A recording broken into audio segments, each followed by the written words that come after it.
दलित उत्पीड़न से जुड़ी कई खबरें हमारे सामने आती है। कभी हम देखते हैं उत्तर प्रदेश में उत्पीड़न हो रहा है, कभी मध्य प्रदेश में हो रहा है, कभी छत्तीसगढ़ के कोनों में हो रहा है। और तमाम देश विदेश से जब ऐसी खबरें आती हैं तो दिल सहम जाता है, क्योंकि आजादी के 75 साल बाद भी हम दलित उत्पीड़न की खबरें पढ़ रहे हैं। ये बहुत शर्मनाक बात है। नमस्कार, मेरा नाम है रीटा, आप भीमसेना देख रहे हैं। आज की इस वीडियो में मैं आपको पिछले 24 घंटों में दलितों के साथ होने वाली उन घटनाओं के बारे में बताऊंगी जो इस वक्त सोशल मीडिया पर ट्रेंडिंग में है। चलिए शुरू करते हैं। दलितों से जुड़ा सबसे पहला मामला दिल्ली के जंतर मंतर पर होने वाले उग्र प्रदर्शन को लेकर है, जहां खुद भीम आर्मी चीफ चंद्रशेखर आजाद मौजूद हैं। लेकिन ये आंदोलन आजाद की वजह से नहीं, बल्कि एक पत्रकार की वजह से वायरल हो रहा है। रुचि तिवारी नाम की ये वायरल महिला बड़े शान से माइक लेकर बहुजन लोगों के पास जाकर अपमानित करते हुए पूछती हैं कि वो लोग तो 100 सालों से प्यासे हैं, क्या पानी मिला है उन्हें पीने के लिए?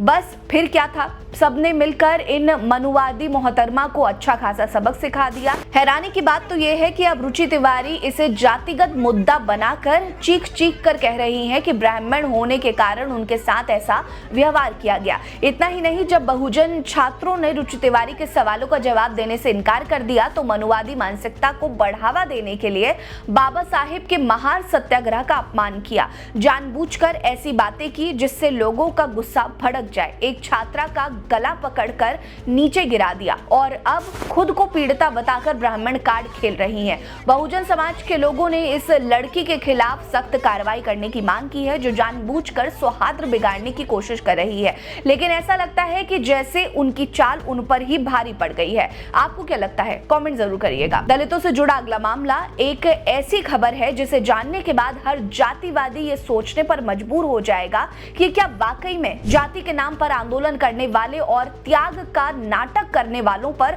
भरोसा करना चाहिए या नहीं। अभी हाल ही में यूजीसी के नए नियमों के खिलाफ सवर्णों के आंदोलन का साथ देने के लिए इस्तीफा देने वाले एसडीएम अलंकार अग्निहोत्री ने अब नई राजनीतिक पार्टी बनाने का ऐलान कर दिया है। अलंकार अग्निहोत्री ने जनवरी में इस्तीफा दे दिया था। तब तक अटकलें लगाई जा रही थी कि वो समाजवादी पार्टी से जुड़ सकते हैं, लेकिन अब खबर आ रही है कि वो अपनी ही ब्राह्मण और स्वर्ण समाज की पार्टी बना रहे हैं। इसे कहते हैं इस्तीफा तो केवल एक बहाना था, असली मकसद तो राजनीति में आना था। यानी कि इस्तीफा देकर सिर्फ हाईलाइट होना था ताकि राजनीति की राह खुले। मात्र राजनीति में आने के लिए स्वर्णों के साथ खड़े होने का ढोंग करने वाले अलंकार अग्निहोत्री कितने दिन राजनीति में टिक पाते हैं, या ये खुद को आजाद समाज पार्टी के मुखिया के बराबर समझने लगे हैं। अब देखना होगा कि क्या ये आजाद के बराबर खड़े होने लायक भी बचेंगे या फिर स्वर्ण समाज की आंखों से पट्टी हटेगी। दलितों से जुड़ा अगला मामला यूपी के बरेली से सामने आया, जहां एक दलित लड़की ने अपनी खुशी से एक मुस्लिम लड़के से शादी करने की कोशिश की है, तो मनुवादियों को इतनी मिर्ची लग गई कि उन लोगों ने इस मुद्दे को सीधे लव जिहाद का मुद्दा बताकर पूरी शादी ही रुकवा डाली। इतना ही नहीं, होने वाले दूल्हे के खिलाफ तक मामला दर्ज करा दिया। मेरठ की रहने वाली आकांक्षा गौतम ने अपनी आपबीती सुनाते हुए बताया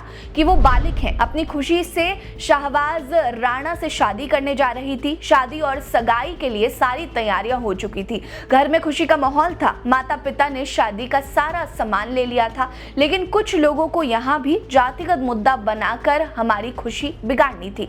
जानबूझकर अपना उल्लू सीधा करने के लिए इसे लव जिहाद का मुद्दा बना दिया। शाहबाज पर आरोप लगाया कि उसने धर्म परिवर्तन कराया है, जबकि ऐसा कुछ नहीं था। केवल दलित और साधारण परिवार से होने के कारण उनकी शादी को बर्बाद कर दिया गया। पीड़ित परिवार ने सचिन सिरोही नाम के एक व्यक्ति पर आरोप लगाया है कि पहले हिंदू जागरण मंच के मेरठ जोन के हेड था और राजनीतिक प्रभाव के कारण उनकी खुशियां बर्बाद कर दी ताकि वो लाइमलाइट में रह सके। इसमें आकांक्षा के चाचा प्रेमचंद ने भी सिरोही का साथ दिया है। आकांक्षा ने अभी भीम आर्मी चीफ से मदद भी मांगी है कि उन्हें अपना पक्ष तक रखने नहीं दिया जा रहा है, जबकि वो कुछ भी असंवैधानिक नहीं कर रहे हैं। वो लोग बिना वजह चंद लोगों की राजनीति का शिकार हो गए हैं। उन्हें समझ नहीं आ रहा कि अब इन्हें क्या करना चाहिए। दलितों से जुड़ा अगला मामला यूपी के बहराइच से सामने आया, जहां चाइनीज मांझा से पतंग उड़ाने से रोकने को लेकर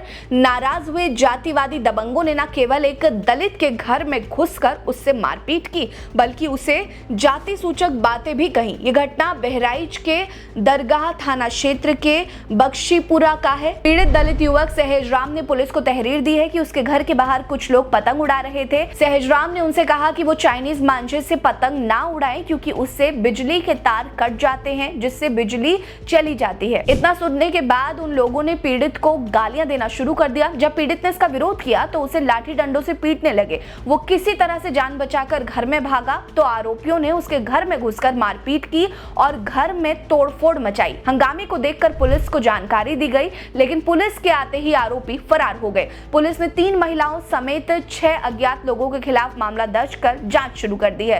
पुलिस सबकी तलाश कर रही है। दलितों से जुड़ा अगला मामला यूपी के श्रावस्ती से है, जहां एक पीड़िता को दुष्कर्म के मामले में आखिरकार 12 साल बाद न्याय मिला है। ये घटना श्रावस्ती के गिलौला क्षेत्र की थी, जो कि 2013 में घटित हुई थी। पीड़िता एक दलित जाति से है और गांव के कुछ दबंगों के लिए दलितों का उत्पीड़न करना कोई गुनाह नहीं है। पीड़िता ने बताया कि वो अपने घर में अकेली थी, तभी गांव के 2 शख्स जबरन उसके घर में घुस आए, उसका अपहरण करके खेतों में उठा ले गए, जहां दोनों ने उसका दुष्कर्म किया और पीड़िता को जान से मारने की धमकी देकर फरार हो गए। लेकिन पीड़िता किसी तरह से घर पहुंची और उसने अपने परिवार वालों को सारी आपबीती बताई, जिसके बाद पुलिस ने दोनों आरोपियों को गिरफ्तार कर लिया।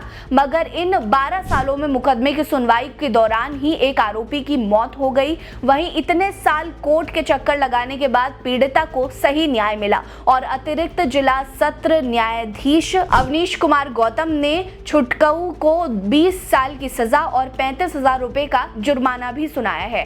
हैरानी की बात तो यह है कि आज भी न्याय व्यवस्था दलितों और पिछड़ों के लिए इतनी सुस्त है कि न्याय के इंतजार में पीड़ितों की आधी जिंदगी निकल जाती है। दलितों से जुड़ी इन खबरों पर आपकी क्या राय है, हमें कमेंट करके जरूर बताइएगा। हमारे साथ बने रहिए। नमस्कार।